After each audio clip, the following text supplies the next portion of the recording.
Two candidates. One paid 150,000 to get their CS degree. The other 30,000 to get a bootcamp in 12 months. Who gets hired? And most importantly, why? None of my briefs in the last maybe 5 years have been degree. I'm assuming you've rejected more resumes than you've read novels.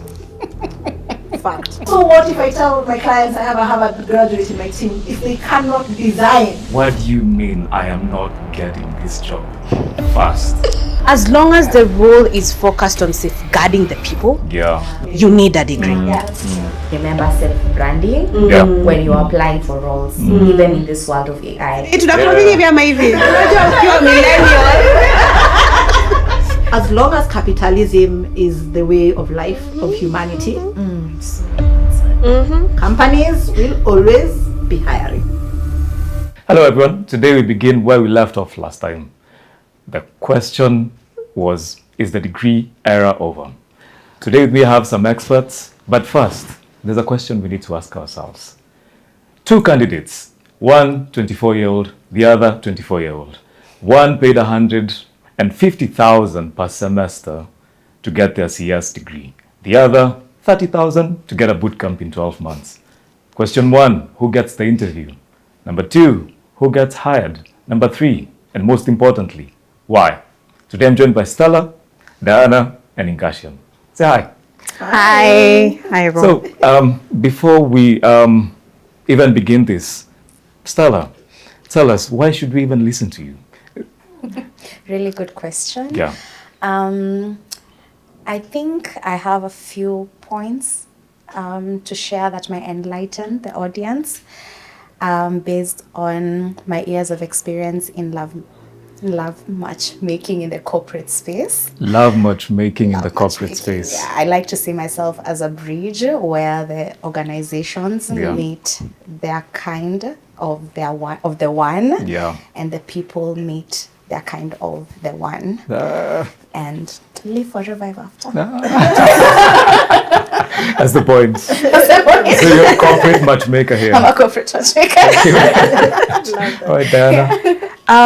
So for me, why you should listen to me, I've been in the space for 9 years, doing recruitment, both in Kenya, Africa, and international. And I've done both agency and in-house recruitment. But also currently, I'm at the intersection of both, whereby once you've brought in the talent, how do you maintain that talent? Yeah. So I think it's, given that I'm just really passionate about people and ensuring that candidates find the right organization for them, and how do we maintain them in that space? So that's why I think you should listen to all of us here. You're kind of a pilot. Exactly. Keeping the plane steady. Yeah, steering that plane. Steady. Exactly. No turbulence.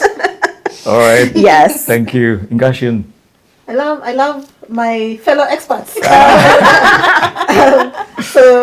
I, in my day job, I'm a head of product. So I spend a lot of time hiring people in tech, product managers, designers, analysts, and I'm in the room of all the decisions of hiring engineers and who should we hire, who should we fire. So I'm very much in the decisions that go into who do we hire in tech and who do we retain in tech. And I've also spent a lot of my career trying to understand what it is that is the big gap between the employers and the people who are looking for jobs. And in founding the Career Whisperer, that is the gap I'm trying to bridge in teaching people how to take back power in their own careers. Yeah. So you're kind of like a firefighting here and there. You could describe product managers. Putting out the fires, all the fires that show up here and there. And I work very closely with recruiters. So one thing that I like educating people about is that in the hiring process, you have recruiters and you have hiring managers. And so I'm a hiring manager and I work very closely with recruiters. I love that. Interesting. Today we're going to find out the difference between the two. But before that, I have some questions. You've given me so many skills, titles. Let's test you. Yeah. Today I'll be the recruiter and hiring manager. So I'm going to read some names for you. You're going to tell me who has a degree, who doesn't have a degree. Yeah. 1 point for each. Bonus point if you know the company that they founded or did this and that. So are we ready? We good? Yeah. Really? So, I feel like I'm going to fail, but Me too. I'm seeing that. Yeah. You better not. So number one, Richard Branson. Degree or not? Don't even know. Don't know. Don't know, but he's the founder of Virgin something. Virgin. Yeah, you have half a point, make it Virgin one Airlines. point, make it He 1 doesn't point. look like a guy who has a degree. So, what have you decided? Just, We'll go with no degree. degree. With no degree. yeah, you're all right. He famously left school at 16. Oh, wow. Yeah, there's a yeah. way that people think when they're like breaking walls. So, the next one, we come home. Sylvia Mulinge. Sylvia, no, she has a This is how you come. degree. Now, Yeah. MTN. MTN, the yeah, UG. Yeah, she has a degree. 1 point, she got it. So, where was taking 2 points. The other one, Eric Timba. Eric Timba. He's the founder of MOOC Africa. The booking, events, bookings, and everything. Oh, Yeah. no degree. I'll go no degree. Me too, I'll go no degree. I think he has a degree. You're right. So, once again, we come back. We go outside. Yeah. Sam Altman. No degree. No degree. Agree. Bonus point. Anyone wants a bonus? Who's Sam Altman? The CEO of ChatGPT. Yes. I was meant So wrong. we come back home again. Wandia Gishuru. Oh, Vivo. Vivo. Yes. Oh, yes. She has a She degree. has a degree. Okay. Point got. And finally, James Mwangi. James, CEO for Equity. No, equity. Good. Oh, he Has a definitely degree. Has a degree. Has a degree. He Great. champions Are you sure? wings. You sure? Oh yeah, I'm definitely. Wings to fly. Sorry, quite. Yeah, banks are quite, I'm sure. Yeah. And also for him to start the Wings to Fly Foundation, Yeah. he's really Yeah. passionate about Yeah. education. Yeah. I would say, I would die on that one. He has a degree. Yeah. Okay. Okay. You're right. I don't know who's leading in points. It's a tie between both of you. I think we are all. We're all good. Yeah, we've all contributed As to this women, we don't conversation. steal from each other. Yeah. Equal plane. It's an equal playing field. Okay. Then we're gonna proceed. So, our topic or the premise, we are coming back to the topic of degrees and certificates and boot camps, and it got quite intense last time, and we're trying to answer the question, especially since you're from the other end of the table. You're the ones making the decisions. You're the ones who, I'm assuming you've rejected more resumes than you've read novels. Fact. Fact. Okay, That's true. Okay. That is true. So, I like how you so the first question you're going to have is a true or false question. Yeah. True or false? 6 months in the job, you cannot tell the difference between a degree candidate and a bootcamp candidate. True. You're doing your assessment 6 years after you've had them. This one had a degree. This one had a bootcamp certificate from whatever. I'll go 0 months. Would you tell the difference? I'll go 0 months. I can't tell the difference. You can't tell the difference. Yeah, true. You can't tell the difference. You can't tell the difference. Yeah. All right. 100% true. Thank you. Okay. Another question. You started seller. You've rejected someone because they never had a degree. Yeah. I have. Yes, I have. To be honest, no. I suspect there's a situation where the recruiter has screened them out by the time I meet them. Yeah, but I personally have never looked at a resume and said no degree out. So you were a secondary rejecter.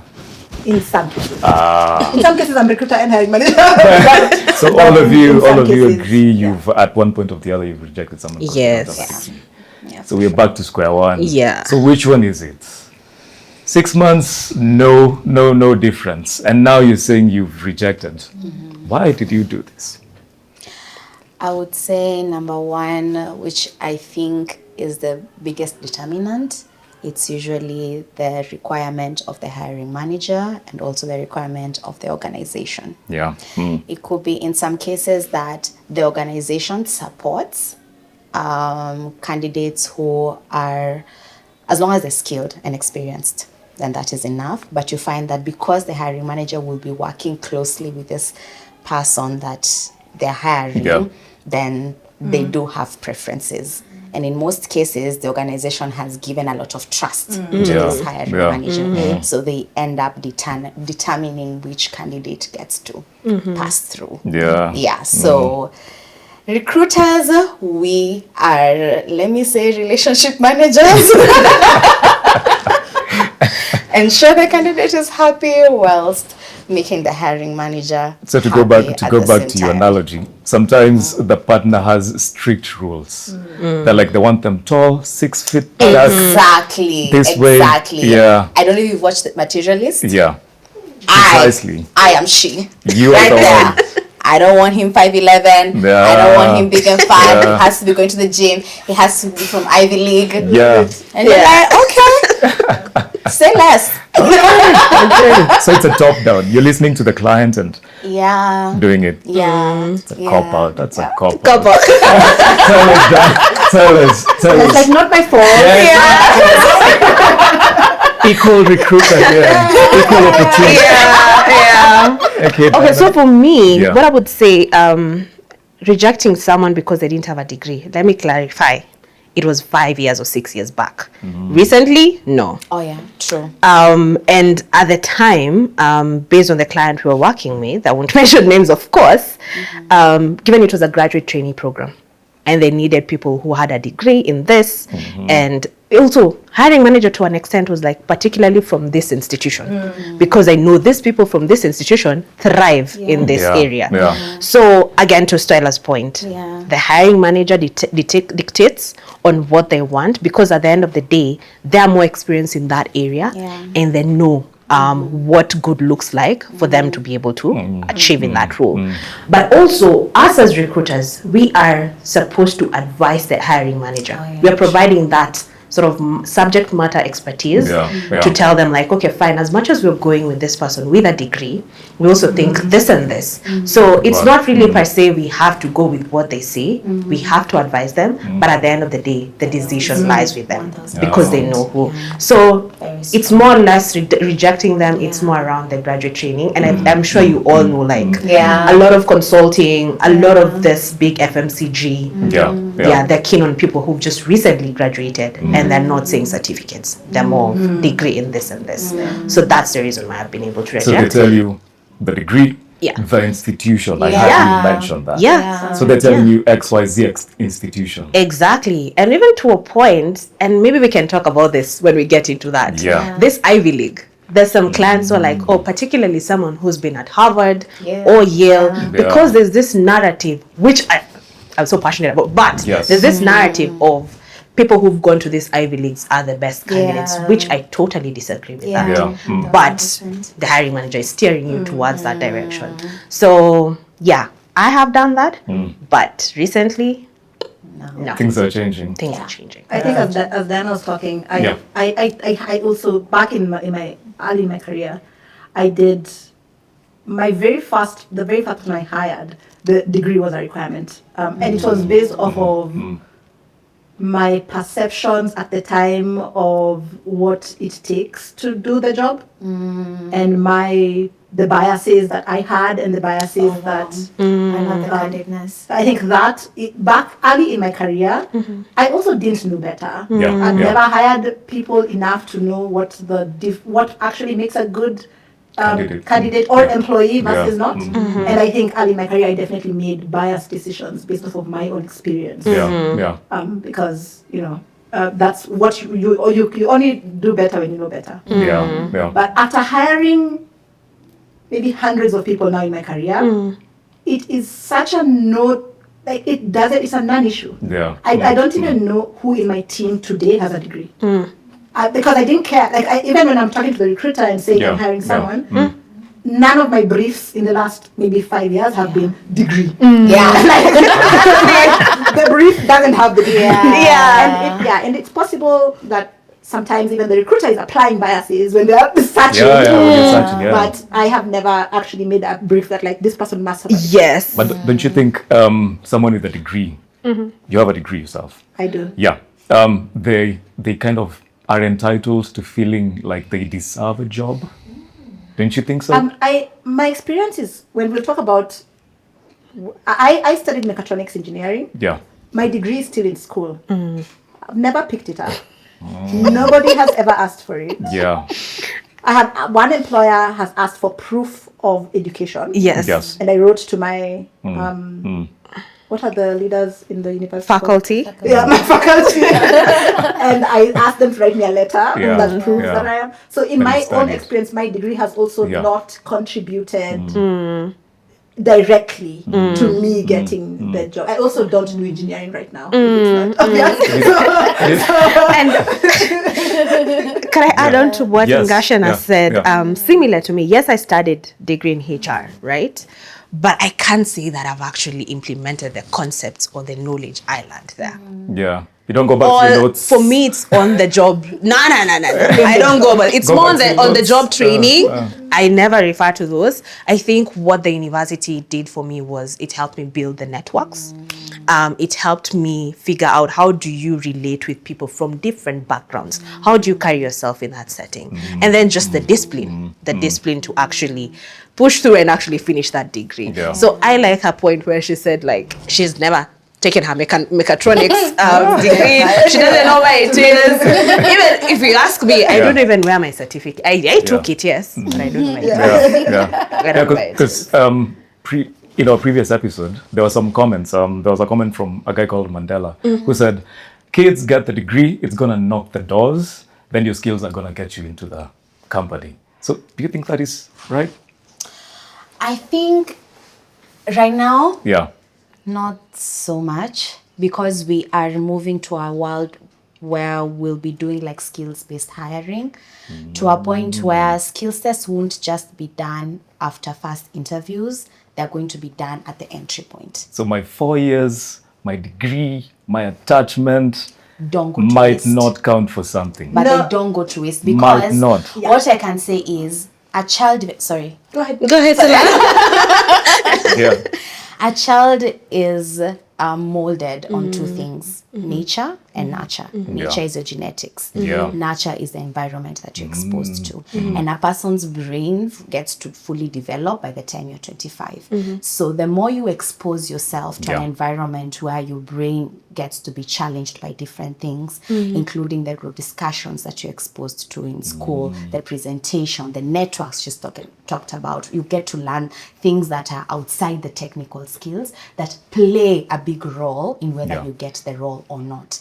Because now, going back to what I'd said, moving to the world where we'll be doing skills tests even at the beginning, then you're not just going to be tested on whether you can technically do the job, but also whether you can be able to critically think, solve problems, reason, and that includes relating with someone else. Like we normally ask, have you ever been in a difficult situation with someone else? What exactly happened and what did you do? So the longer you're exposed to a space where that happened, you train your brain to know how to maneuver around such environments, and that gives you a better chance to be competitive. Gives you an edge. Exactly. I mean, I will say, to your point, to your point, I have an Ivy League degree. What do you mean I am not getting this job fast? Okay, so here's the thing. What are these skills? what matters is not What are these skills? What are these skills? And they took them in Harvard. You see Harvard, you see Yale, you see Stanford. Yeah. It even shakes you if you see a Harvard logo. Yeah. As a recruiter, you're like, okay.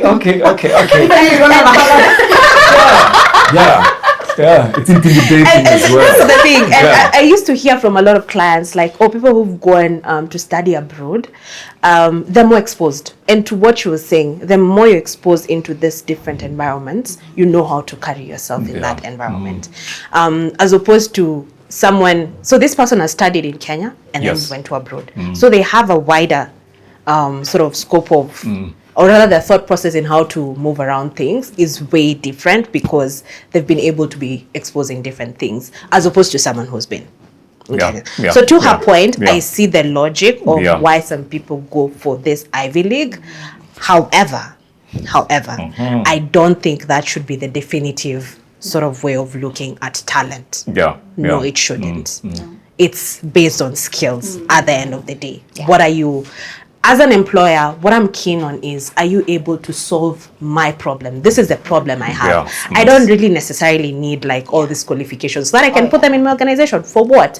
I have this problem. I need it solved. Yeah. So do you have the skills to be able to solve this problem? Because at the end of the day, companies are problem solvers. Yes. Thank you. Yeah. You're a founder as well, so you Yes. you know better. I'm on You know better. hiring for my own company. Yeah. So where would you lean Yeah, I think, trying to solve your problems? I think we conflate a few things. So there's the skills you need to do the job. Those can be learned in a variety of options, including a formal, structured degree. Yeah. That is the skill you need to do the job. You can learn it on YouTube. You can do an apprenticeship. You can do a boot camp. You get the skills. Get the skills however you need to Can get be the skills. self-taught. You can Self-taught, teach. yeah. Get the skills however you need to get the skills. Yeah. Then there's the skills you need to get the job. Yeah. Oh, That's also a skill. good. And the degree I like that. doesn't open, it's not the thing. We often think there is a list of things Yeah. that if I have, I can get the job. We often forget that getting the job is also in itself a skill that nobody teaches you. And so this is all the Facts. this is all the things that Stella and Diana are talking about, which is Yeah. you need to understand when people are hiring, what are they looking for? Yeah. Yeah. Oh, I love the way they've been giving examples of we get the requirement of Harvard because we believe that Harvard will solve this problem. It's never we want the degree from Harvard. It's often my best guess. Yeah. You know, I'm looking Yeah. for someone who can cook. Yeah. Yeah. My best guess is that if someone has grown up in a house with a chef, they know how to cook. It's your best guess of like, what do you think More or less, yeah. is going to solve the problem you have. Yeah. Yeah. But if I find someone who can cook, I don't give a shit.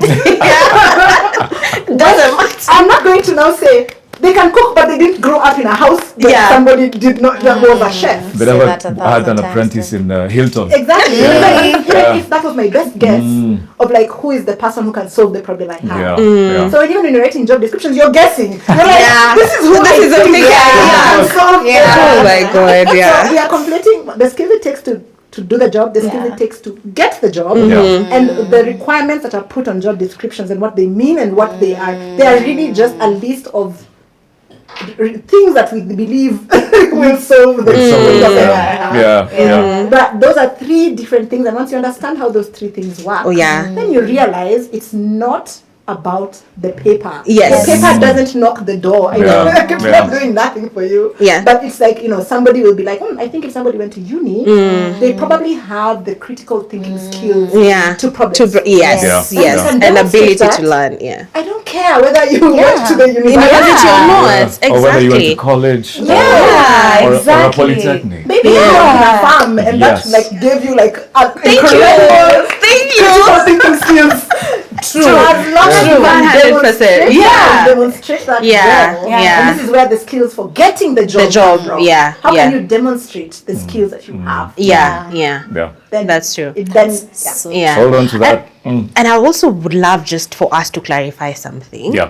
We're not just saying a degree is not that relevant for all the roles or all the functions. yeah, there is There are certain that's something we need to clarify.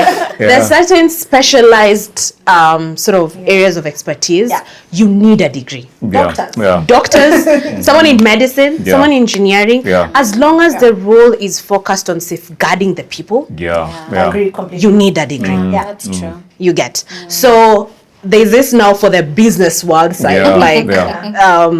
in terms of either HR, finance, all these things, analytics.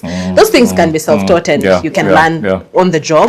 I love the point of safeguarding. Safeguarding people. Yeah. Because when it comes to safeguarding, I'm not going to trust your farm experience. Yeah, that's true. Like I need to understand. Yeah. institution. Yeah, that's true. To guarantee to me.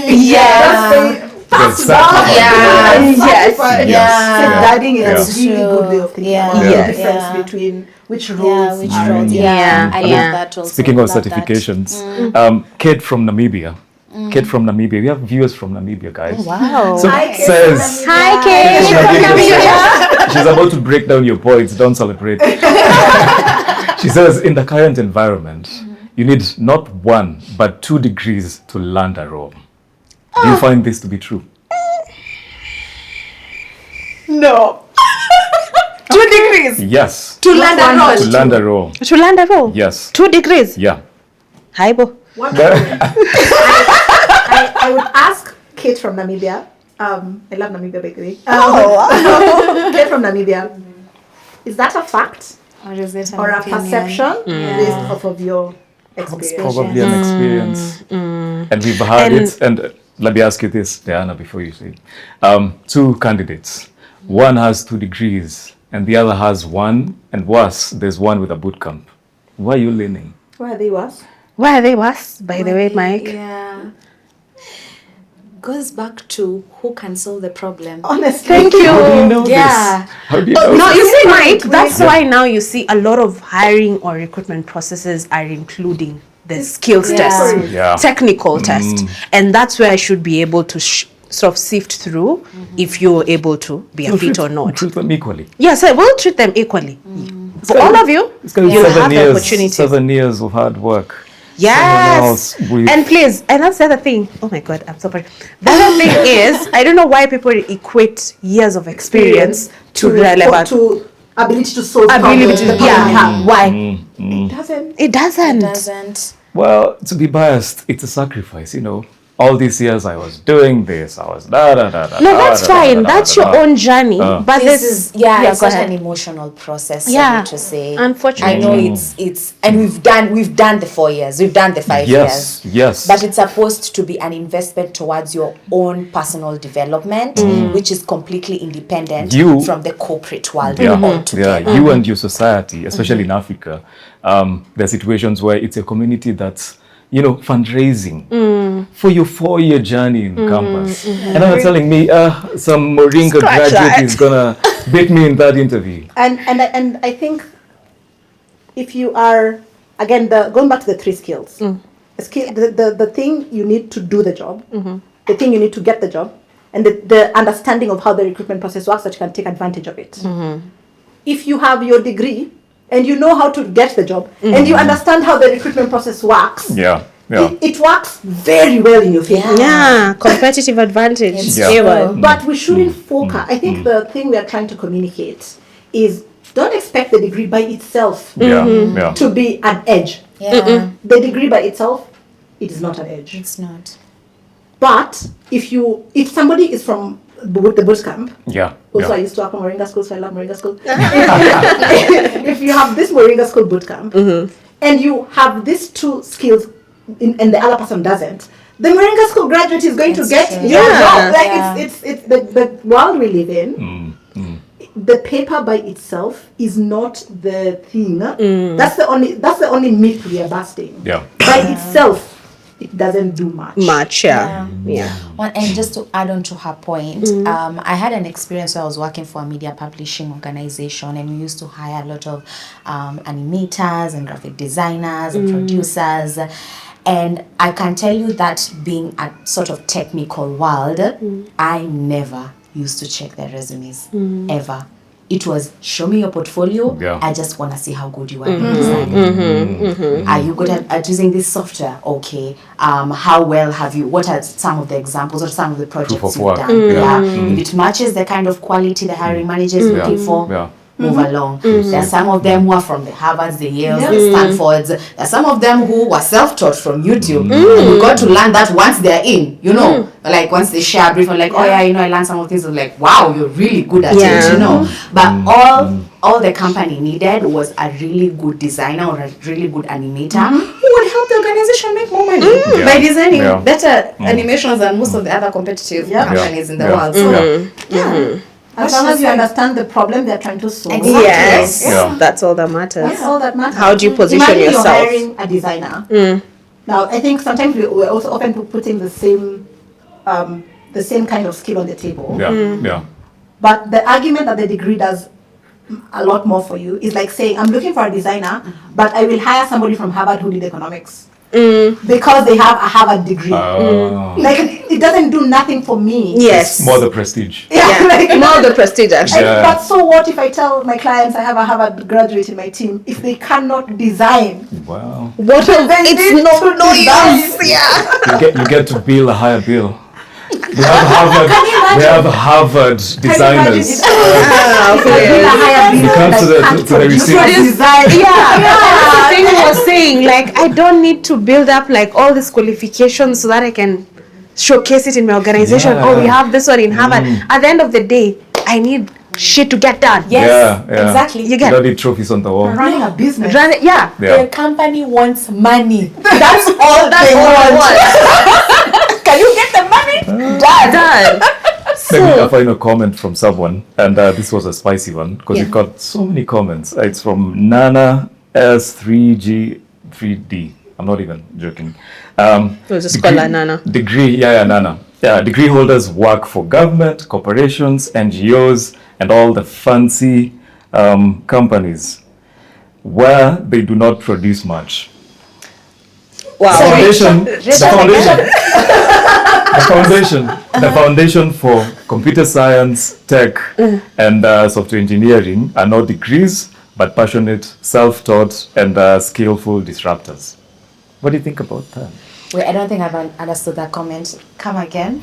Degrees are fancied by corporates, governments, and fancy But not fancied by companies. this. Yeah. Okay. Data. But in the Okay. computer science field, in the tech side, the much more passionate builders, the technical ones, most of them do not need degrees per se. They don't. They need the passion and the skill. That was his opinion, and everyone was like, "Way." I do see where she's coming from, but Gasha had a lot of, she had a strong point, but I do see where she's coming from. Yeah, Gasha. I like to say that in this world, Yeah. there are bubbles for everything. You just need to choose your bubble. Yeah, yeah. The way I gave my experience early on, in like, when you know better, you do better. When you don't know any better, you don't do any better. And when you understand what it is that the problem that the people who are hiring are solving for, then you realize there's an argument in every kind of situation for degree, no degree, whatever. Because again, you're still making your best guess of what is the kind of person who can solve the problem I have. So there are some companies, consulting is a good example, management consulting. Yes. Where your job is, and I'm so sorry to anybody who works in management consulting, I have no beef.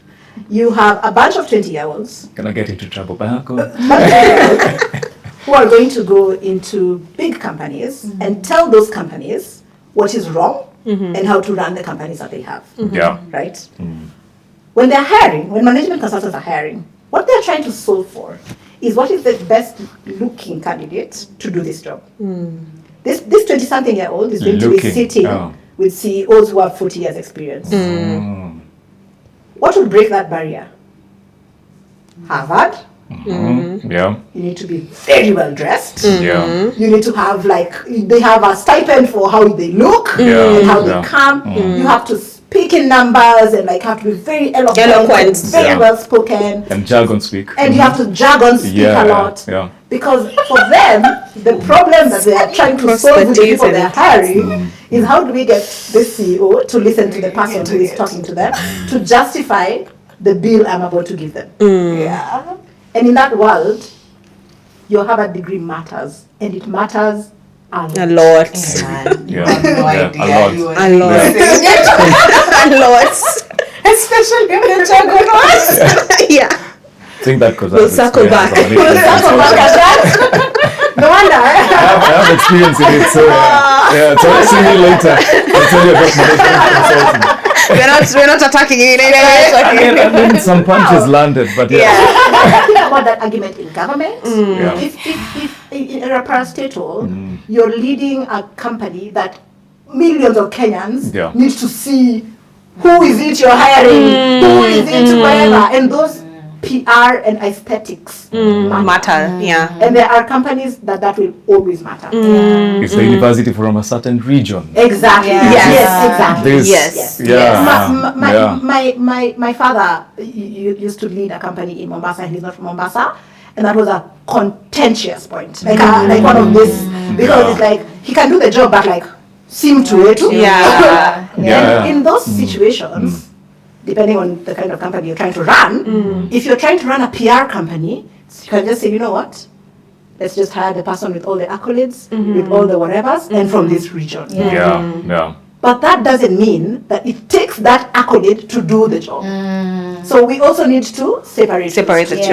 We've already separated. Yes. Because these are not, you can't put into a box like from Mombasa, this place, his constituency, his ward. Like we can go down. We can go deep into a lot of, you must have grown up here and like barefoot and running around. You can do a lot of things. It's like, I'm trying to please my constituents. It's a big pool. I'm trying to please my clients. I'm trying to do this, I'm trying to do that. So when you're looking for jobs, first of all, what percentage of companies is that? And then you need to also be, when you're looking for jobs, you need to be like, the kinds of jobs I'm looking for and the kinds of companies I'm looking at. This is the kind of person that solves the problem they have. And I think just to add on to her point, when you're starting to be out there in the job market, it's very important to have a strategy, your job strategy. Because at the end of the day, like how Nana is saying, NGOs, governments, they like going degrees.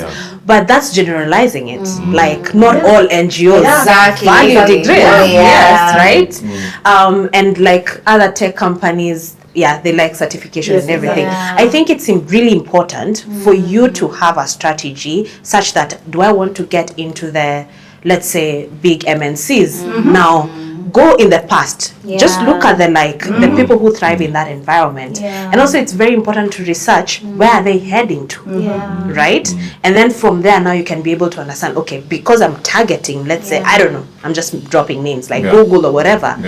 Now really understand what Google needs in a person, and then now start working towards that journey.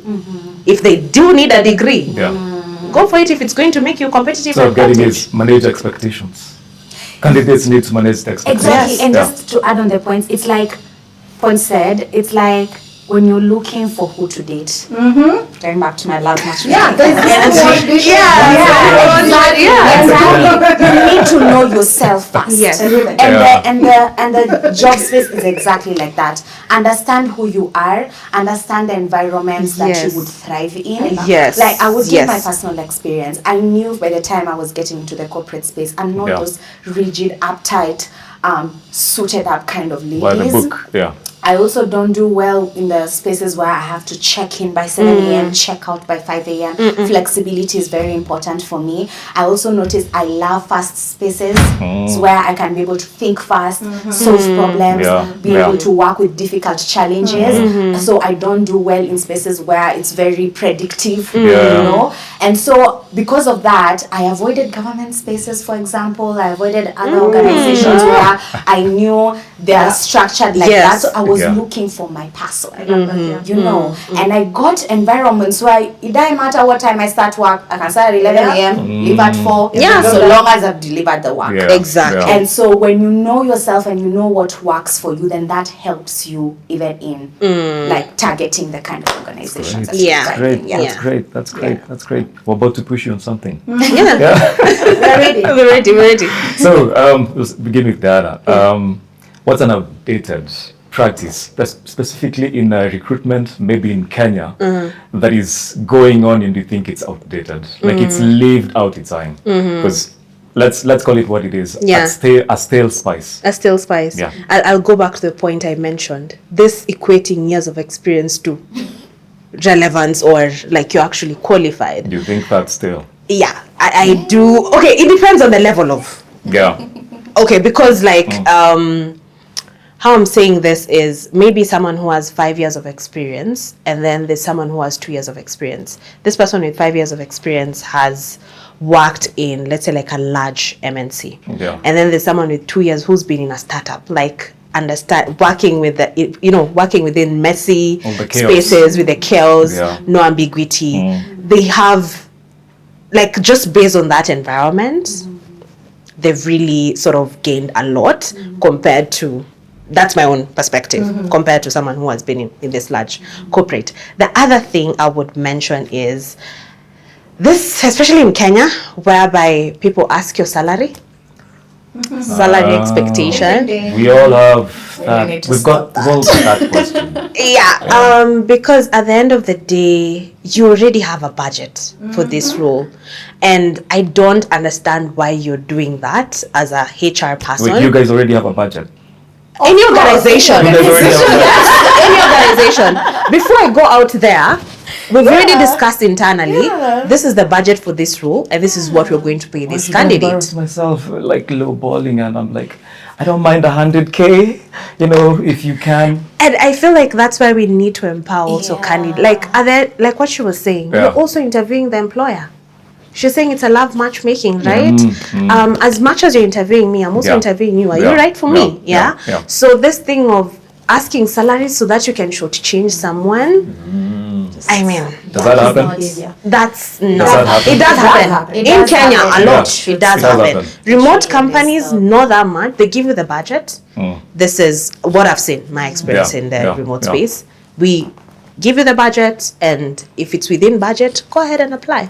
If it's So your budget it's might above- be here, then I mention here, and you're like, okay. we don't even want to come here. know. Space for I you don't to need to know mention, your yeah. salary. I give you this is the budget, 40,000 USD. Then it's for you to decide if you want to put your hat in the ring or not. So this narrative of trying to shortchange candidates so that you can save more money, at the end of the day, you're bringing in this person to bring value to your organization. Yeah. So you need to take care of them Yeah. as a employee. So that, and then the last one Yeah. is this thing of, I don't know, like 10, 15, okay, when I was in recruitment like 5-6 years back working for an agency, Yes. I remember employers would be like, tell the candidate they need to be available tomorrow at 10 a.m. It's like they have no life. It's like you need to drop everything and avail yourself. If you don't avail yourself, your Do opportunities. you want the money or Yeah. Do you want the money or not? There are many people out There are many people out there who not? want. Yeah. Exactly. How many people are waiting outside? Exactly. Yeah. Many people would want this role. Yeah. I mean, guys, this is a whole human being who has a life, an adult. Yeah, it's a conversation. Yeah. Just I think respect the candidate's time as well. Exactly, So yeah, I think those are my hiring rules that I feel like are still at Yeah, this particular they're still moment. wise. Should be thrown away. Totally. Still I will wise. say a funny story about the salary thing. And many of you already know how I feel about salaries. Yeah. You should never say a number. Companies know what they're willing to pay. Thank you. Let them tell you. Yes. And then you can Pushes say you. no. No. If the Yes. recruiter pushes you, tell me, what do you expect? You are not It's obligated. You're not obligated. You're not obligated. And the recruiter is also not supposed to push on Yeah. something that you refuse to share. Yeah, that's Yeah. true. So That's a breach of data privacy. yeah, it is. Yeah, data prospect. Yeah. When I joined the company I work for now, and the first person I was hiring, maybe like a few months in, we had the conversation with the recruiter, and then I saw the job description, the job posted, Yeah. and the part of the requirements was, what's your current salary? So I had the conversation with HR. I was like, why are we have a budget, we have a below range, we have a top range. Why are we asking? And even the HR couldn't answer. They were like, we've always just had it, it's a template, it's standard, like we use it to collect a benchmark of salaries, in the market, and all these reasons, because even them, they don't know why they're, especially in a company. Of course, company salary situations are very different depending on the structure. Yeah. Sorry, But many, if not all the time, you already know what you're willing to spend. Exactly. Yeah. So, Right? because you're the one who knows the value this role Yeah. is bringing Yeah. So it's kind of trying to get someone to lowball to you. themselves. Companies, first of all, have no feelings. They're not people. They are going to try and get even The upper hand. you. Yeah. When you're looking for chairs, Yeah. you're going out, you're going to Furniture Palace, you're Yeah. going to whatever you're going to. You're looking for I want the highest quality chair I can find at the lowest cost possible. That's a bargain.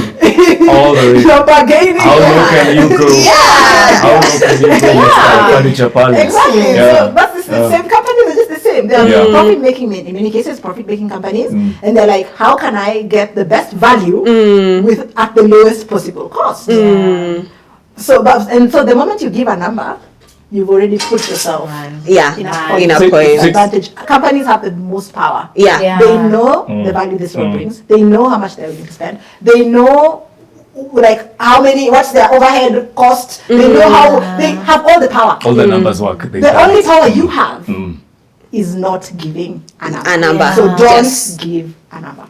So that's an advice you're giving to some. That is just agreeing on that this whole outdated. Exactly. And that goes back to the whole, like, seeing this as a relationship process.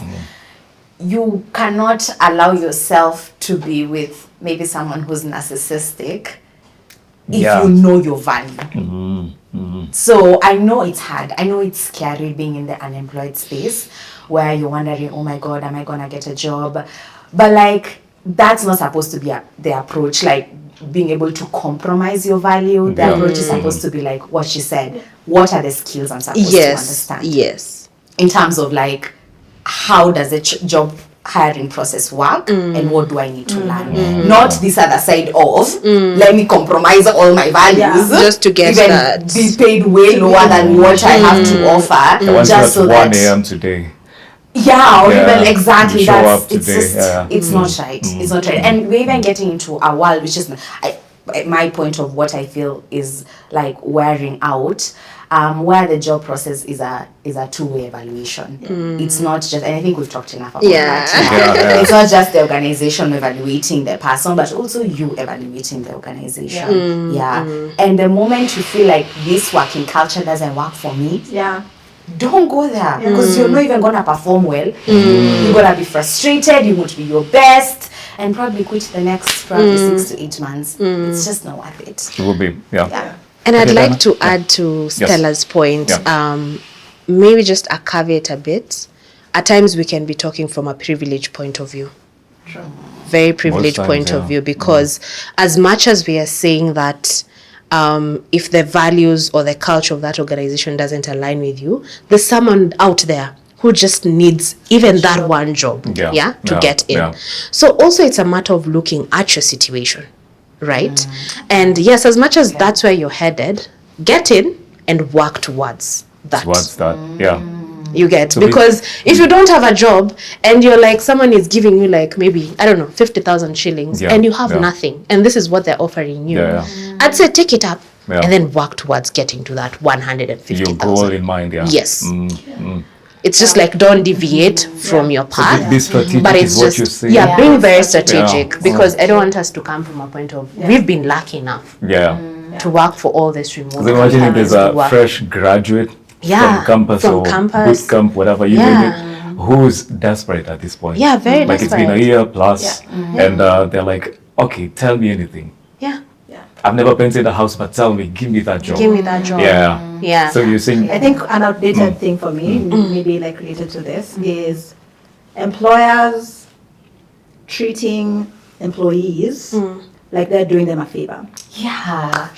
You've gotten into my area. But the employer's gonna say, I'm paying you.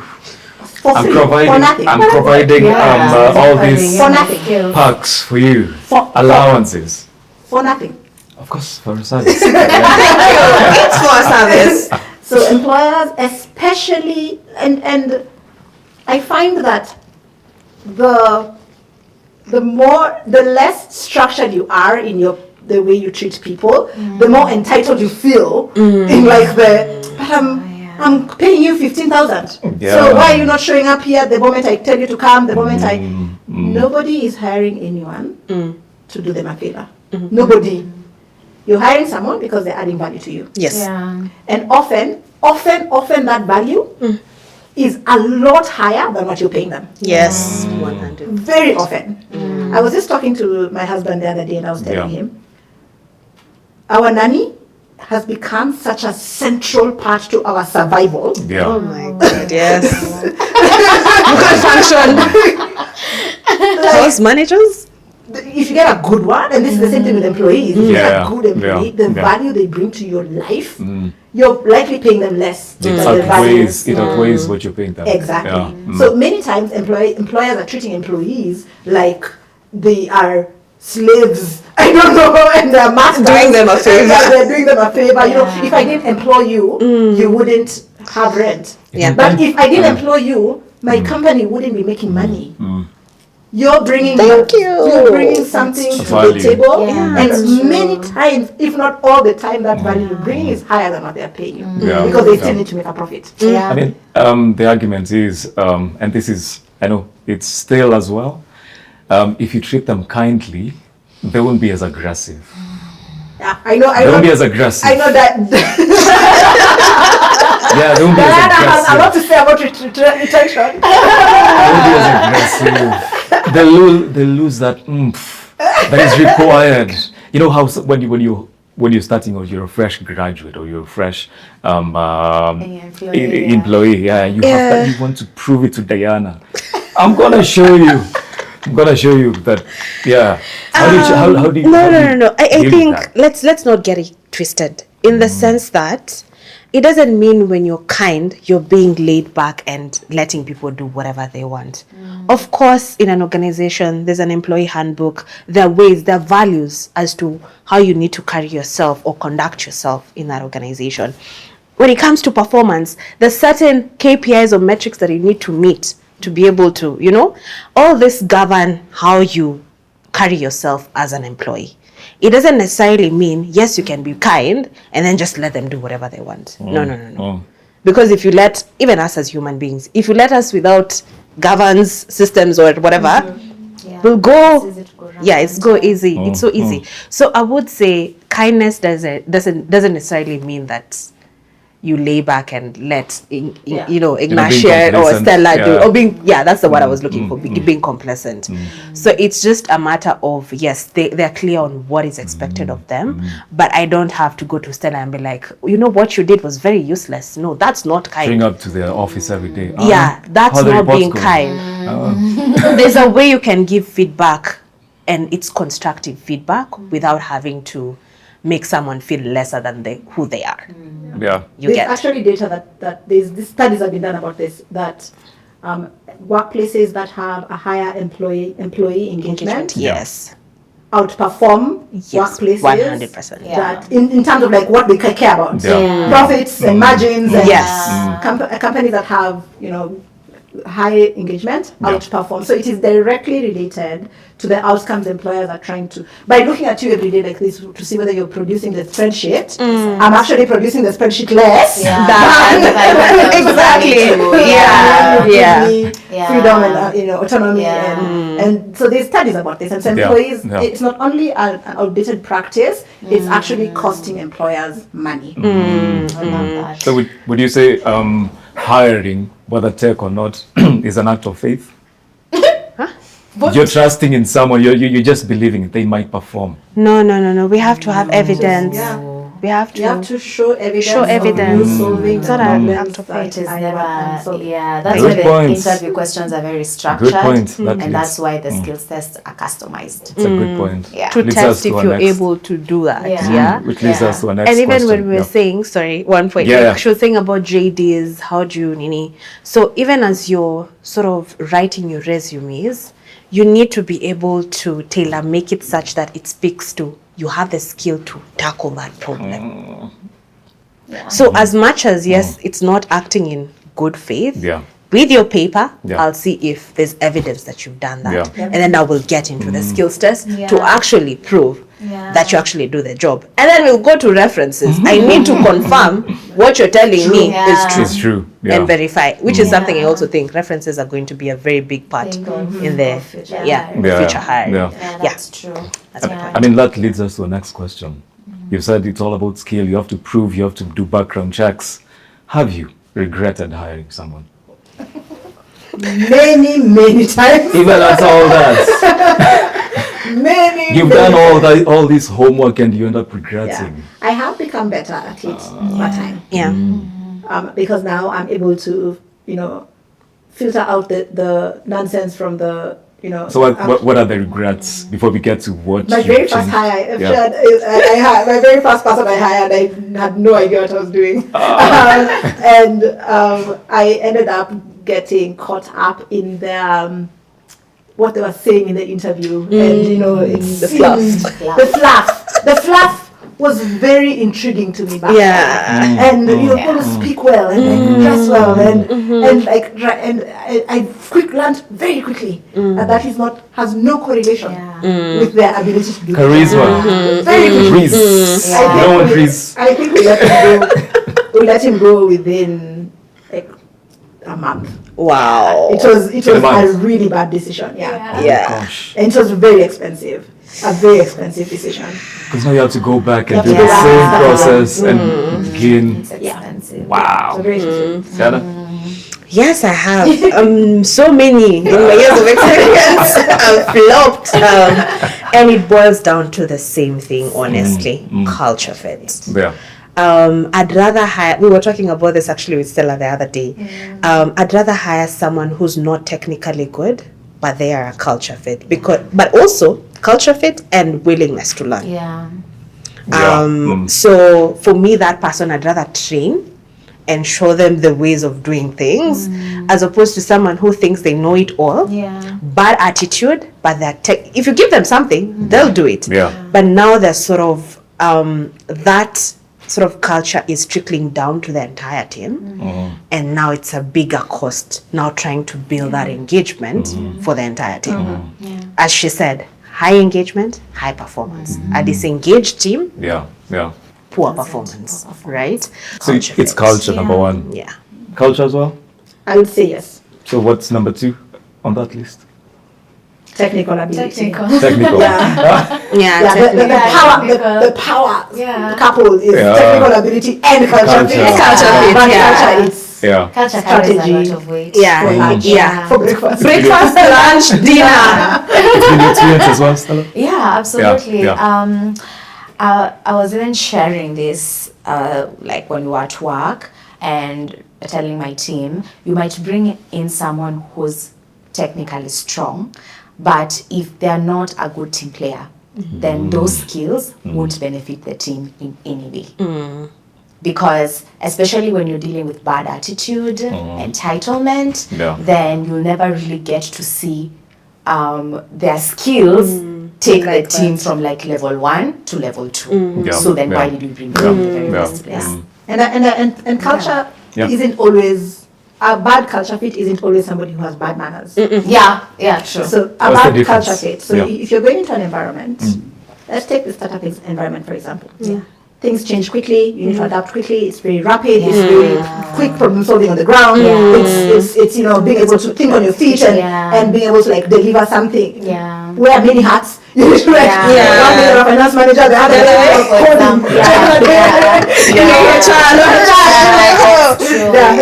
My sort of experience, I was like at some point I was like chief operations officer. I was leading CC. I was leading product. All the So if somebody comes in to that environment and they take a bit of time, they might be strong technically, but they ramp up slowly. They are somebody who needs time to make a decision. They need to consult all the gods of the decision makers. That is a bad culture fit. So it doesn't mean you're a bad employee. It just means that in the environment you're coming in, you will not succeed. And I say in my team, for example, if you do not have a data analytics intrinsic and experience, even if you're good as a product manager in the traditional sense, you will not succeed because my team is very commercial. So I need you to like look at numbers quickly and like make decisions and so for my team, you might be a poor culture fit. You might be a better fit for another team in the same company. But culture fit is sometimes bad manners and sometimes it's just the person that we need and the vision Yeah. of the organization and Yeah. just It's like what It's really matchmaking. that's what I wanted to say. It's like when you date a guy you date for like 2 years, uko like, you see, wangu. exactly. Not for me. So it's the same thing, and I like how she. Yeah, it's I one of love those. that He was perfect, but it didn't work out. Yeah, Yeah, and exactly. genuinely, this was like, okay, there's nothing wrong with There's it, nothing wrong but with it's them. just Yeah. It's painful. Exactly. Painful. And if Now you need to learn how to make those decisions quickly. yeah. Like it doesn't work for me quickly. Yeah. You know, you need Yeah. to understand that quickly. and I love the way you said that, because we find ourselves even as recruiters in the hiring process where you have to make a really difficult decision because you're dealing with 6 really good candidates. Really good candidates. They're all experts. They're so well aligned. You would literally hire all of them if you Their had the GitHub budget. is the But best. just, now you have to look at, who closely matches to the culture of the organization. Yeah. And that's why even in the messaging that goes out with some of the rejection emails we send, it's to let them know that it's not because you're not that good. I need you to understand that. You're so good, you're so skilled, we value you so much, Yeah. we literally want to keep you, because if another role opens up, you're going to be the first I'm going to reach out to, right? It's just that, the process was very competitive and there were others who are more closely aligned to what Yeah. you What we were wanted, looking for. yeah. But not all recruiters are like that. Stella is a special one. Candidate experience is the center of her focus and life. I take it very personally. I mean, most times they're told ignore everything after but. Before but. Yeah, you're amazing. But. No. But. Forget it. Yeah. All this flowery And I language. think you should do the same thing in the spirit of taking power back in your career. You should also treat employers like that. You should also be like, you guys, you're good on paper, but it doesn't fit Reality. my life right now. Yeah. Offering oranges and I want apples. Yes. And that's okay. And that's totally okay. And that's okay. So even you need, but for you to do that, Yeah. you need to know what it is that is a fit for you. Yeah. Many of us, our careers happen to us. Found yourself. Oh, in a that's true. company. You somehow Yeah, you found Yourself in- Yeah. so you've never recruitment. gotten the power of decision. Yeah. Just like I could work for this company, but it doesn't fit my life. Yeah. It doesn't fit. And then I've met the people I've met. I know I will struggle. Yeah, I know, exactly. so it's not for me. Yeah. And so some Yeah. people actually are better fit in government, and those slow. That's slow true. progress. 1000%. Yeah. And actually, to add on, like what you guys have said, because on the point you shared that us, we are lucky. We got ourselves in good jobs. We didn't struggle as much. And I know there are people who, you really need that job. Whether it's Yeah, a you're 50K or a desperate. 30K. I think I would like to now speak to the organizations. It's important to Yes. empower the candidates. Let them know that there's a place for you Yeah. to actually say no. In the messaging, in the scheduling of the interviews, I'm very big on that. If you're not available for these dates, I don't want you to feel pressured that you have to must pick show up. any of Yes. them. We won't Please, reject you. Let me No. at all. Yeah. At all. Especially to Africans, because so many of us are unemployed and we are from poor backgrounds. Yeah. It matters for Yeah, it organizations does. to empower the candidates, because that's how you would easily lose on good talent. Because the person who was more vigorous in getting through is the one who get the job. Yeah. Yet the more maybe timid one, the ones who probably had serious issues, they couldn't make it to the interview, and the recruiter is like, oh yeah, this one's not that serious. Not that Who serious. said? Who said? And yet probably they were at their deathbed. They needed Yeah. to seriously go to hospital. So I think it's important for orgs, especially local organizations, empower the candidates. Let them know that they have a place in that hiring process, that they're actually just as valuable. Yeah, I it love makes all that. the I love that. difference. And I think we're Great getting point. into a space where candidate experience is going to be very important. Yeah. Very important with the world, like the internet, Gen Z's social Yeah. media is Yeah. everything. Yeah. So candidates are also your ambassadors, and how you treat them, they can create a risk Yeah. in terms of your brand reputation. Yeah. So we are getting into that space where, and Gen Zs are very vocal and aggressive. We're actually having that debate and everything. Yeah. But yeah, I do see candidate experience is going to be one of the center, especially for employers. Yeah. Speaking of The new, moment employers realize that first employees are bringing value to you. Yeah. And you want the best of the best always, right? You want the best of the best. And if your candidate experience is bad, you're filtering out the best of the best. Yes. Because the best of the best care about that. Yeah, that's true. Yes. They're like, hey, come on, Asiendi. Ananiambia ni koko by 10 a.m. kesho. I have definitely rejected companies many times because of customer experience. Candidate experience. And for the CEO is only available on Thursday. And me? I have a life. You have a family. You have you have a planned vacation. Even a vacation matters. A vacation. Yes. That's available. Yes. But we are speaking from privilege. Oh, from privilege. Yeah. From privilege. Yeah. So we're actually now talking to employers. We're talking to employers. The employers need to optimize that experience. Exactly. The future of your Yes. Love that. You've mentioned Gen Zs and the future, and I'm like, how many AI resumes do you receive? Are they a thing right now? Leave alone even AI resumes. Yeah. Even you're interviewing someone, you're on a call. Yeah. And they're on It's an AI tool. They're transcribing everything from the AI. Word for word. So what's the industry reaction to that? Are you AI positive? Are you AI hesitant? Let's say we need to be cautiously optimistic with AI. We need to have guardrails and everything, because AI is really moving at a fast pace. Even us as recruiters, we can't keep up at times. Even differentiating of, like, is this skills test, has it been done by a human being? You can't really tell. AI, but also, like, you're trying to, yes, we use AI tools that we can, check if there's all this AI usage. But it's so hard these days to tell the difference, right? And that's something also we need to, even us, we need to build our skills in that area. I feel very strongly about this topic. Tell me. So I work for a very AI positive company. And so AI, in fact, is encouraged. Even when you're in interviews, you're encouraged to use at work. Yes. We all have subscriptions. It's very AI fast company. The risk with AI in recruitment is that you then can't tell, because the whole point of recruitment is to screen, to understand, can this person solve the problem? Our traditional ways of doing that, even the most recent traditional, which is like, we send you take-home assignments, we give you like an aptitude test. Those are fully bypassable by AI. And also employers are using AI to recruit. Oh yes, 100%. You'll send a CV and the AI tool is that will respond to you. I mean, the rejections are AI. You can tell. AI. There was this story of this. We'll get back to that. He's not wrong. There was a big case where there was the CEO of a company who applied for a role in his whole company and he was rejected.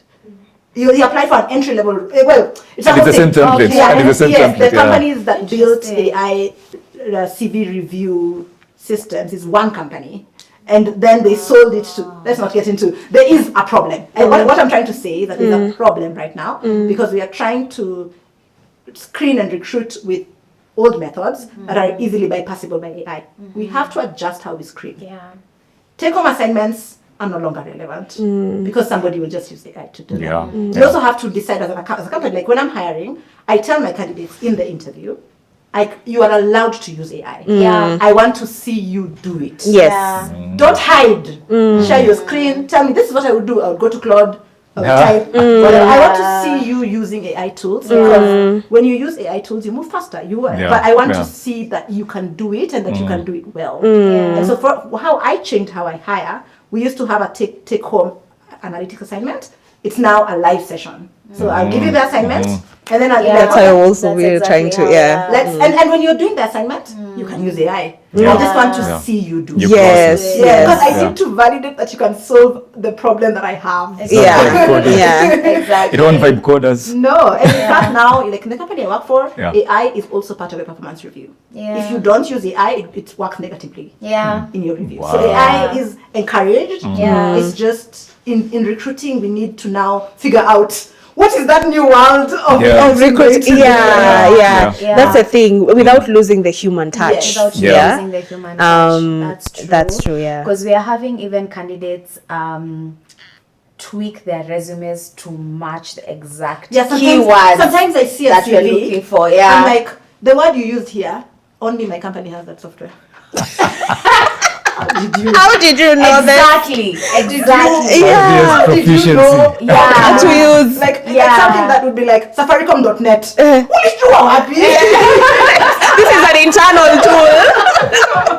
Like you're overdoing it. This is an internal tool. And I was about to actually comment on that bit. It's very important to remember self-branding when you are applying for roles, even in this world of AI. I am all about AI, by the way. I use AI in every bit of my work. And on the bit of like screening, okay, let me check myself when I say this. I don't know about all organizations, but I do know majority, instead of using AI to decide who's gonna be selected and who's gonna be rejected, ATSs instead rank. Yes. So they rank from best match to good match to poor match. So, but at the end, you're still the one who needs to make decision and it's a respond decision to at the end of the day. answers. Exactly. Do you screen candidates and like, I have this candidate? Yes. A lot. You do it. Yes. Sorry. Now that I know, right now that we've met, I'll be like, hey, I saw this candidate. Have you met her, or do you know her by any chance? We do that back channel. So you may attend to Hiring is very expensive. It's really expensive. There's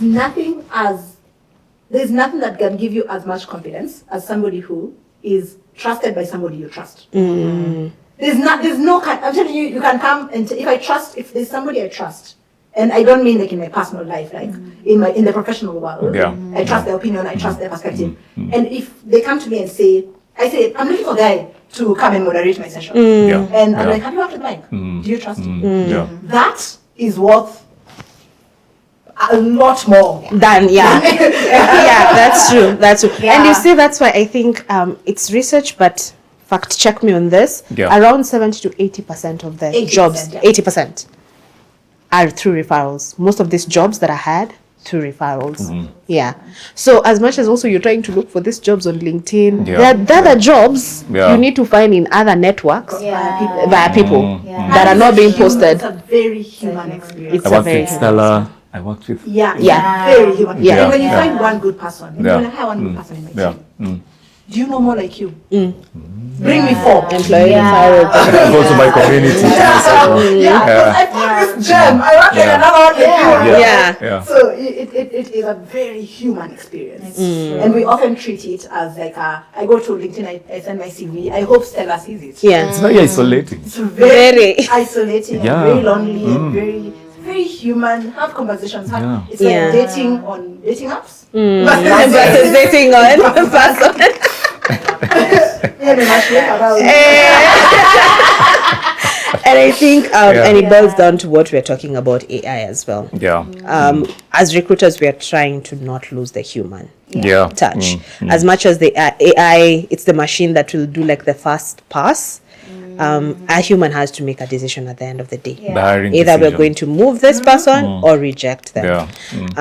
So bottom line is, yes, we use AI, but we still make the decisions. It's just becoming a little bit more difficult to make the decisions now because of exactly. And given it's a human process, integrity plays a very big part. Like I agree to anyone applying, please don't lose your integrity. It's really a bad picture. It's really important. It's a bad picture. Whenever you're caught trying to cheat, it's not a good look. Anyway, because if you say like in the first interview, anywhere. I've built this and this and this, and then we go to skills test, we're like, maybe it's AI that has done. Then we go to your references, they're like, we've never seen it's over.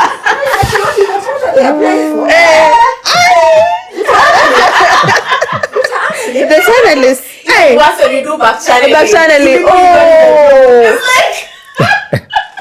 Never done this. Just as Stella said, integrity is very important, and it's gonna be very key, even as we move now to, because as recruiters we're like, we're just doubting if candidates are actually real themselves or if they have the actual experience. So that will really matter. And that actually makes what I like to call the hidden job market even more important. Exactly. Because that one for applying online, it has lost completely. It's lost all. I've been hiring this whole year for a few roles. And when we started out, we followed the typical process of hiring. Starts off with the hidden job market already, but then eventually it ends up online. And we advertised the role. We got hundreds of applications. And after talking to a few candidates, at the end I just told the recruiter, you know what? Just headhunt. Just headhunt. This one is not working. The quality. It was terrible. This is horrible. It's not And every candidate who was good. And he wasn't telling me who is headhunting, but I was like, I really like this one. Like, I headhunted them. I was like, just headhunt. At this point. Just go ahead. That process has lost all. Yeah, that's true. Everybody's using shortcuts. There's even AI agents. There's AI agents that can apply for thousands of jobs. That's true. So sometimes you even like, which job was this? And even we've realized actually we've gotten an influx of applications. You're like a role that you're getting about 900, you're getting 2,000. Exactly. And you find that the people who are applying, they're so far off from the role. You're like, the hidden job market is going to continue being more and more dominant. Yes. And the only way to get those jobs is via visibility and networking. But they also need to this networking of I just reach out to Stella on LinkedIn and just say hi. Networking is a two-way street. I need to see also value that you're bringing. Not just because I met Stella or Ingasha. I met them and I'll be like, oh, Stella or Ingasha, you need to do me a favor. What value am I bringing to her? So it's for me to be like, oh, I've seen at Career Whispers, there's this and this thing you're doing. I have the skill to do this. Can you give me a volunteer opportunity? Just give me 1 month. I show. That way they'll be able to see the value that you're bringing, as opposed to, let's go for this event. Hi, I'm looking for a job. Build those relationships first. It's a human experience. Build those relationships. To come back to human touch. Human touch, bottom line. Speaking of that, we are running out of time, guys. So I'd like to challenge you to, summarize your point, the intersection between tech, recruitment, and the institutions, the schools. Summarize your take in 280 characters. That's the length of a tweet. It's that 1, 2, 3, 4. One sentence. This is why I don't tweet. That's Say it. Summarize your position in 280 characters as we come to a close. Let me see. I think maybe I would say 3 points. Okay. 3 points. Can you tell I'm from consulting as well? 3 to 5. Number 1. 3 to 5. That's funny. I think 1 is something I said earlier. Stop trying to mix up what it takes to do the job, what it takes to get the job, and what it takes to keep the job. So 3 very different skills. And you need to figure out and invest in a way to get those skills. And they are different and they are separate. The degree helps one of them. And the bootcamp can also help in the same way. YouTube can help in the same way. Apprenticeship can help in the same way. Then there's the other 2. You need to figure out how to get those 2 skills. A second point would be, we need to stop using examples of 2 to 3 people to summarize the entire job market. There's a bubble for everything. There's a bubble that really cares about degrees. There's a bubble that really doesn't. There's a bubble that really cares about your 15 years experience, and you need to figure out which bubble you want to go into. Just like dating, there are partners who are traditional. They will want the roles to be split. And there are partners who are partners. As in the mutual. And everybody, there's a thing for everybody. And you make a mistake when you're trying to get a job in a company that is a type A and you're a type C. So invest in understanding what it is that what kind of environment you thrive in, figure out which companies those are, and invest in that bubble. Stop trying to step into other bubbles and complain. Oh no, but I don't have a degree. Unilever keeps rejecting me. Yeah. There are 400 million companies in the world. Yes. There are companies of all manner and types. And then my third point is that hiring is a very human process. And similarly to the second point, there are hiring managers who are like Stella and Diana. And well, maybe you've had their perspective, like, that's so refreshing. I love that. There are more like them somewhere. Where are they and where do they exist? And there are recruiters and HR managers who are also like, complete show opposite. up with a tie. Or you need to say yes, sir. You need to, there's a bubble for everything. And hiring is such a human process that you can't do it in your basement. You need to talk to people, meet people, optimize for visibility, optimize for people. People is where it's at. And it's not nepotism. The connections, nepotism. It's just a very human process. It's a great place. That's a We great can't point. beat that, boy. How do you follow that? That was amazing. But what I would love to add on what she said, and for me, what I would leave you with is, if you're getting into the job market, or even you're looking to transition into a different role, have a clear job market strategy, whereby you understand where you want to go in the next 4 to 5 years. And I'm limiting it to that because as humans, we tend to change every 4 to 5 years. So have your strategy within the 4 to 5 years. That's where I want to go. And then now work backwards. What do I need to do to be able to get to that location I'm going to? So have your roadmap. And if it's a company like, let's say, the consulting or the tech space, do your research very thoroughly such that you understand what kind of people thrive in the tech space. And do they require those certification, bootcamps, projects? If that's the case, invest your time in those certificates and bootcamps. But if you're in another field where they require that degree, go for that degree. So once you have a clear path of that's the location or that's where I'm headed to, and that's the map I'm going to follow, I think you should be able to have a clear sort of strategy on where you want to go.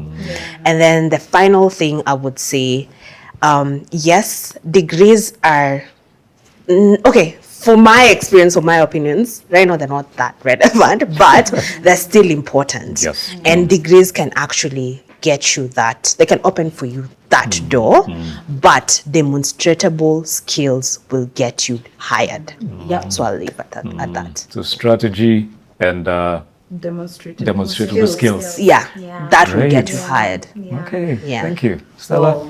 I literally probably will say the same exact thing you said, but it's 20 characters. We've already been breaking the rules. From 17,500. I like that. I think for me, the same way you advised in the dating space or in any other space to begin with self-love, I would say the exact same thing. Begin by looking at you. What do you love? And I know as Africans, we haven't been encouraged to do this, but with the world we are getting into, this will make all the difference. And we see this even in interviews. You can tell the difference between someone who clearly knows what they want and someone who just wants to get in for the money or just wants to tick a checkbox in their life. But I just want a job, So to be the person who attracts the recruiters and the other interviewers, it starts by loving yourself enough to ask the difficult questions. What do I want? You can't be chasing for everything. I want to be a statistician, but I also want to be a recruiter, but I also want to be... And then you apply for all the jobs. And then you apply for all the jobs. It's not any job. Also, I want any job. It's not gonna work. So love yourself enough to ask yourself the difficult questions. What do I want? Just like the way we do with relationships. What kind of guy will work for me? and then begin from there and following all the steps that they've set. And this applies to tech, whichever, you Applies name to it. Tech, you name it. Whichever. Begin by exploring. And now on the bit of degree, when you love yourself, then you will see the university and the schooling as part of you developing yourself, not as a waste of time. Because you know where you're heading to and you know what you want. Yeah. Thank you very much. Love that. Oh, where do we even begin? Rockets. Where do we even begin? It's an age tunakuambia vya maivi. Unajua ukiwa millennial. I mean, to add some spice to that, today we have an audience who have some questions for the panel today. So we're going to begin with question number 1 from, what's her name? She's called Nancy. All right, Nancy. She's an extrovert, and this question may be directed to Ngasha. She's an extrovert. She is a people's person. You said a lot of jobs are acquired through people. She's been in customer success for, I think, 5 years. 5 years. And she's been applying, she's visible, but she's still not getting a job. She's still not getting the job that she wants. Is it her strategy that's the issue, or is it the job market? How do I know if it's me or the job market?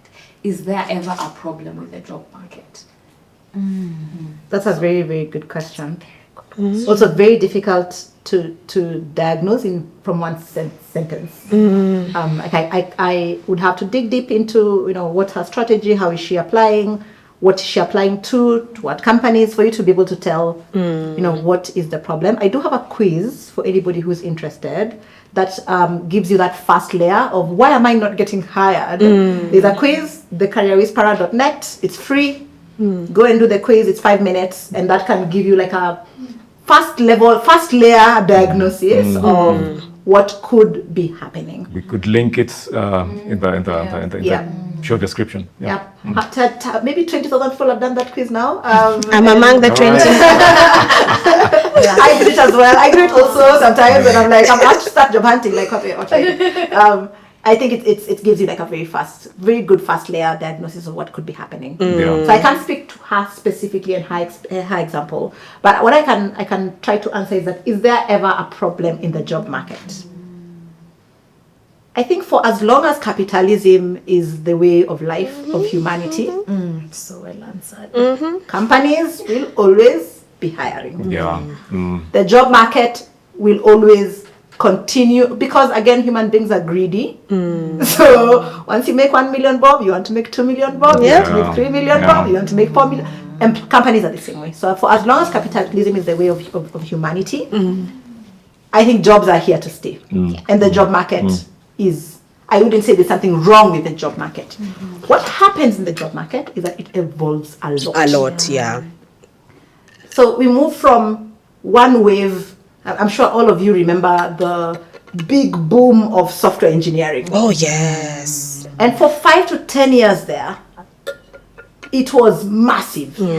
And salaries in Kenya for software engineers went from 20,000, I think, to 2 million. Like overnight. It seemed. It multiplied, And then it flattened out. Right. And now, in the same industry, the boom is AI.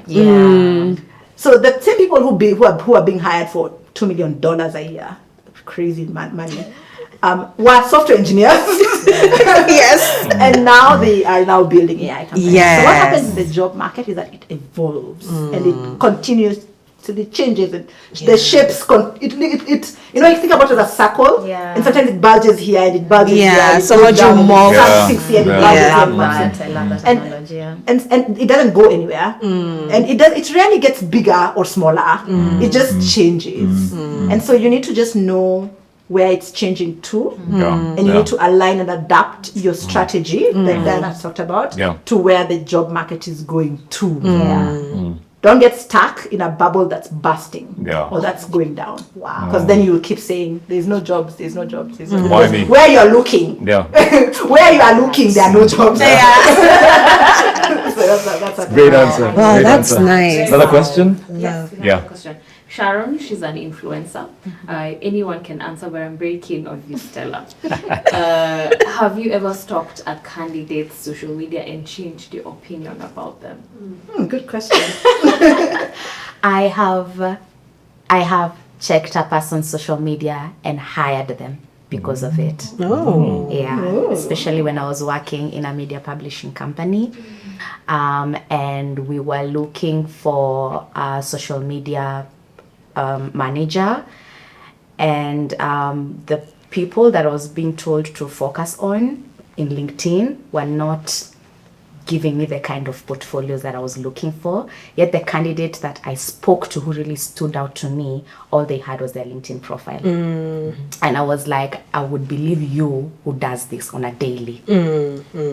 Unprovoked. You just do it for fun, you do it because you like it, you're very keen on your lighting, you're very keen on your quality, and you're not even looking at which audience is looking at you. It's something that you enjoy.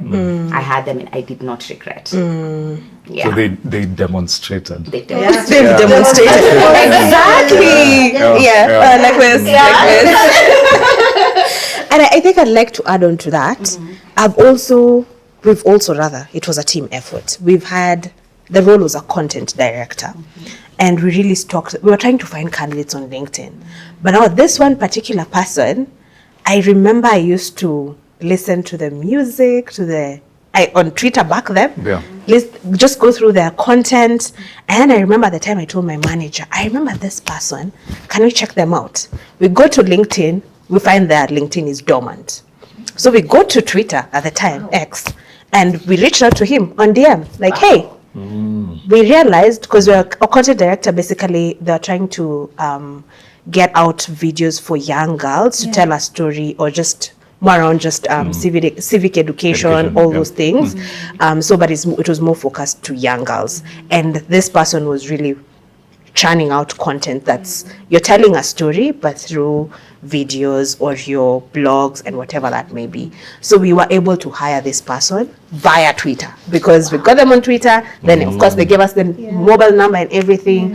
So yes, we've been able to hire someone through social media. And this is someone I was just watching the stories back then when I was in high school, I was in uni, and then it was just like, yo, there's this guy, I really like their content, and my manager actually liked them. And to date, they work for an NGO, and they're still there 4 years later, doing an amazing role. As well. So visibility. Good question. Social media plays a big part. Big role. A big role. Because it's frowned upon. Yeah. There's a high status of anyone saying, I don't have Twitter, I don't like Instagram, TikTok. You get some perception as well. So that's a great somebody insight. who has like quite a robust social media presence and I'm constantly shitting on employers. When I was before I got this job, I disclosed. I was like, hey, like I have a social media, here are the links, like in case, because my opinions are also very controversial and very like out there. My manager has no social media, and like they had to download Twitter that day too.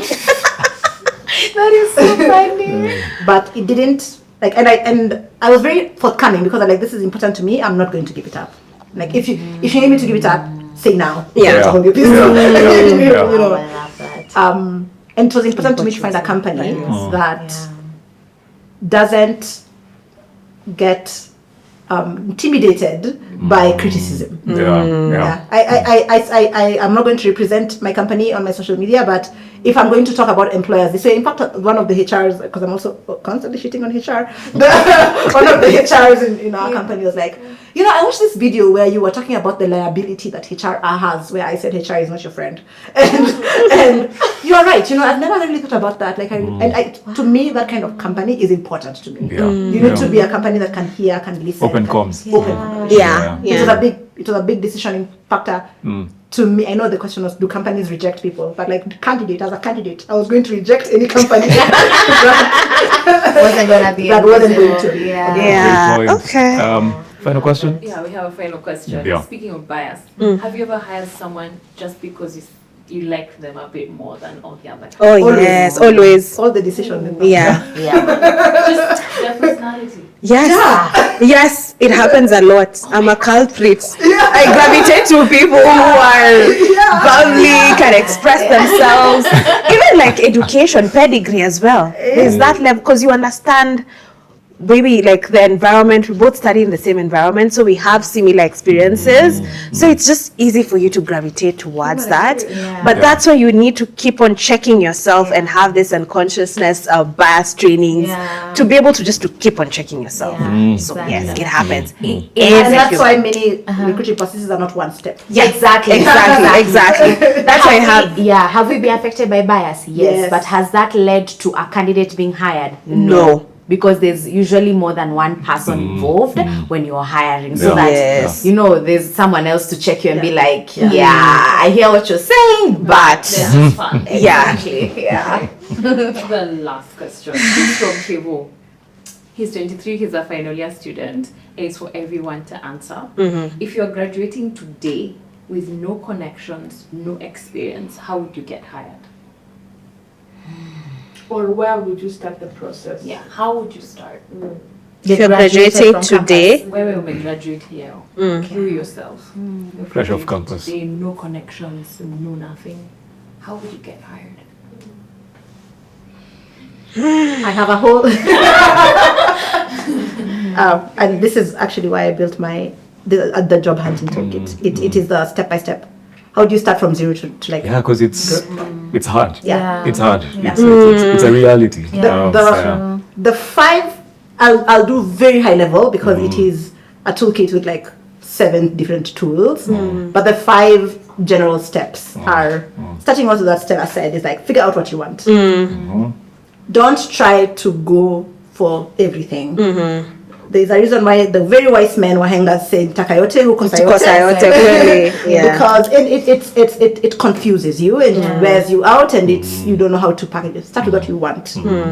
That's a very first step. Clarity. The second step is start tackling your mindset. Self-love. Again, I'm just backing on it shows up in interviews. It shows up when you're networking. It shows up. So you need to figure out what are my limiting beliefs. That belief I think the job market is saturated. That will affect your actions. I think people don't really hire people who are. There's somebody who wrote to me and said they think they're not getting hired because they're dark skinned. And so actually someone in HR. They're like HR, they only hire light skinned people. What? And me, I'm dark skinned. So you need to figure out what are all those belief systems you have, question them, challenge them, shift them because that will affect your actions. And then the third thing is understand how the job market works. How does hiring work? What's the process? When do jobs start? What's the hidden job market? What's the open job market? What's the way we are taught how to job hunt is apply to jobs. That's a fraction of the job market. Understand how it works. Understand how you can tackle it. Position yourself. Package yourself accordingly. If you're looking for a job that is you're looking to become part of a media house, how do you package yourself? How do you position yourself in alignment with the problems that space is trying to solve? And that can only come from clarity. All these steps are correlated. So you need to know what you want before you can even start to package yourself as something.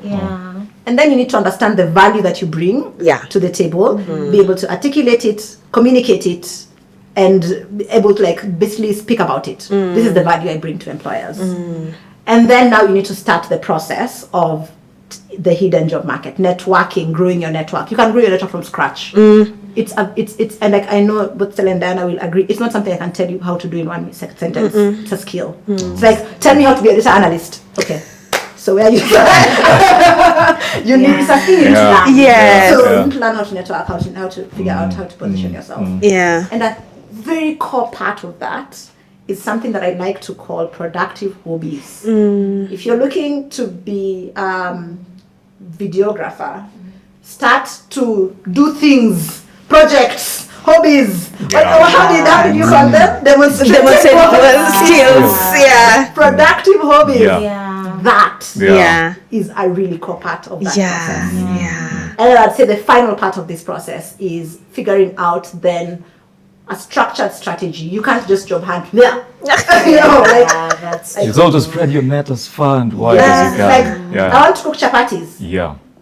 maji, unga, chapati, whatever. You have to have a process before the chapati comes to be. And so it needs to be a structured strategy, end to end. So this is a summary of what it takes. It's a recipe. It's a recipe of many things.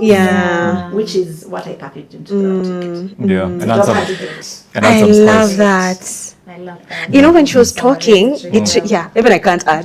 But when she was talking, it resonated with me around productive hobbies. And that's how I started my career, whereby I was just passionate about events, organizing, just being with people, sort of networking and all that. And I remember, so based in the school I was in, I went to the marketing manager and I was like, hey, do you normally, and I see you host a lot of events, actually it was Strathmore, you host a lot of events, blah, blah. Can I be an usher? Wow. I just want to be an usher because I just enjoy being in these spaces. And she was like, yeah, cool. You're going to be, we're going to pay you this amount. But I was like, I don't need the money per se. I just want to be in that space. And that's how I started building my networks through those productive hobbies. And I liked what she said. As you're starting out, you can just figure out a hobby that you can get your foot in. And then from there, your networks It also will keeps grow. your mind occupied. Exactly. So that you're not, you know, the job hunting process. If you're like, I want to get a job, I want to get a job, I want to get a job, like the productive hobbies keep you doing something you like and you enjoy. Yes. And I have my sister who just graduated. Hi, goodness.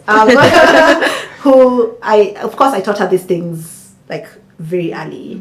And by the time she was graduating, she had enough productive hobbies and enough. She built my website, by the way. She's not a sort like she has so many. And by the time she graduated, networking, she got like 3 job offers. I think in like a few. Now I say she's overemployed. I don't want to chomea her, but she's overemployed at the moment. So it's tried and tested by an actual You see, graduate. and that's what we were saying. Years of experience doesn't necessarily mean for more than exactly. She has relevant experience. Anyway, I love that.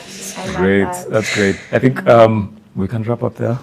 A big takeaway from me is in Kasia, Diana and Stella, whatever, I can synthesize is how to get employed without getting lucky.